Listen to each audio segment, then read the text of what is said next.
നമുക്കിന്ന് ഫസ്റ്റ് സെഷനിലേക്ക് പോകാം. First session രൂത്തും.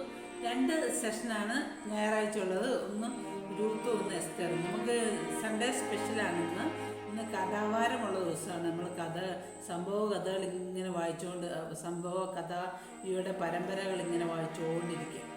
അപ്പം രൂത്ത് 2:12 രൂത്ത് 2:12-13 നമ്മൾ വായിക്കുന്നത്. അപ്പം രൂത്ത് ചാപ്റ്റർ 2 വേർഡ്സ് 12. നിന്റെ പ്രവൃത്തിക്ക് യഹോവ പകരം നൽകട്ടെ. ഇസ്രായേലിന്റെ ദൈവമായ യഹോവയുടെ ചിറകിൻ കീഴെ ആശ്രയിച്ചു വന്നിരിക്കുന്ന നിനക്ക് അവൻ പൂർണ്ണ പ്രതിഫലം തരുമാറാകട്ടെ എന്ന് ഉത്തരം പറഞ്ഞു. The Lord recompense thy work and a full reward be given thee of the Lord God of Israel, under whose wings thou art come to trust. അതിനവൾ, യജമാനനെ, ഞാൻ നിന്റെ ദാസിമാരിൽ ഒരുത്തിയെ പോലെ അല്ല എന്ന് വരികിലും നീ എന്നെ ആശ്വസിപ്പിക്കുകയും അടിയനോട് ദയവായി സംസാരിക്കുകയും ചെയ്യുവാൻ തക്കവണ്ണം എന്നോട് നിനക്ക് കൃപ തോന്നിയല്ലോ എന്ന് പറഞ്ഞു. Then she said, Let me find favor in thy sight, my Lord, for that thou hast comforted me, and for that thou hast spoken friendly unto thine handmaid, though I be not like unto one of thine handmaiden. നമുക്ക് second സെഷനിലേക്ക് പോകാം. Second session എസ്തേറിന്റെ പുസ്തകം 1:17. Esther chapter 1 verse 17. രാജ്ഞിയുടെ ഈ പ്രവൃത്തി സകല സ്ത്രീകളും അറിയും.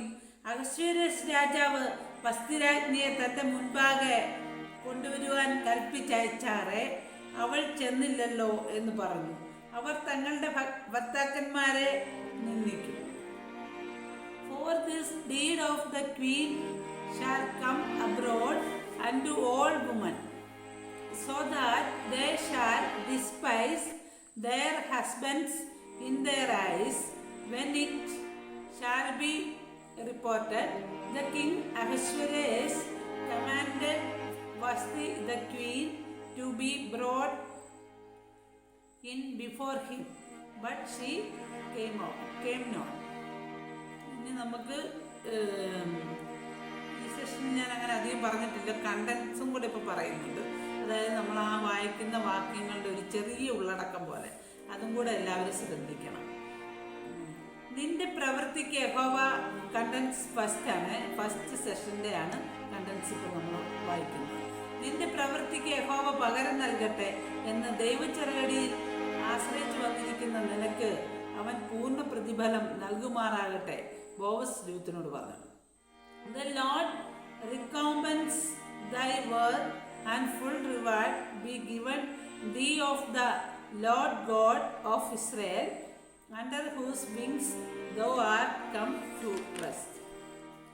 അതിന് രൂത്ത് ബോവസിനോട്, നിന്റെ ദാസിമാരിൽ ഒരുത്തി അല്ലായെങ്കിലും നീ എന്നെ ആശ്വസിപ്പിക്കുകയും അടിയനോട് ദയവായി സംസാരിക്കുവാൻ ചെയ്യുവാൻ തക്കവണ്ണം എന്നോട് കൃപ തോന്നിയല്ലോ എന്ന് പറഞ്ഞു. Let me find favor in thy sight of my Lord, for that thou hast comforted me, and for that thou hast spoken friendly unto thine handmaid. ഇനി നമുക്ക് സെക്കൻഡ് സെഷനിലേക്ക് പോകാം. സെക്കൻഡ് സെഷനിലെ എസ്തേറിന്റെ പുസ്തകമാണ്, അതിൻ്റെ കണ്ടന്റാണ്, അതിൻ്റെ ഉള്ളടക്കം. രാജ്ഞിയുടെ ഈ പ്രവൃത്തി സകല സ്ത്രീകളും അറിയും. അഹശ്വേരോശ് രാജാവിൻ്റെ മുൻപിൽ കൊണ്ടുവരുവാൻ പറഞ്ഞിട്ട് കൽപ്പിച്ചയച്ചാറെ അവൾ ചെന്നില്ല എന്ന് പറഞ്ഞ് ആ രാജ്യത്തെ സ്ത്രീജനം മുഴുവൻ തൻ്റെ ഭർത്താക്കന്മാരെ നിന്ദിക്കും. For this deeds of the queen shall come abroad unto all women, so that they shall despise their husbands in their eyes. ഇപ്പോൾ എല്ലാ സെഷനും ഇവിടെ കഴിഞ്ഞിരിക്കുക, 2 സെഷനും ഇവിടെ കഴിഞ്ഞിരിക്കുകയാണ്. പിന്നെ നിങ്ങളെല്ലാവരും ലൈക്ക് ചെയ്യണം, ഷെയർ ചെയ്യണം, കമൻറ്റ് ചെയ്യണം, അവസാനമായിട്ട് എല്ലാവരും സബ്സ്ക്രൈബ് ചെയ്യണം. God bless you abundantly.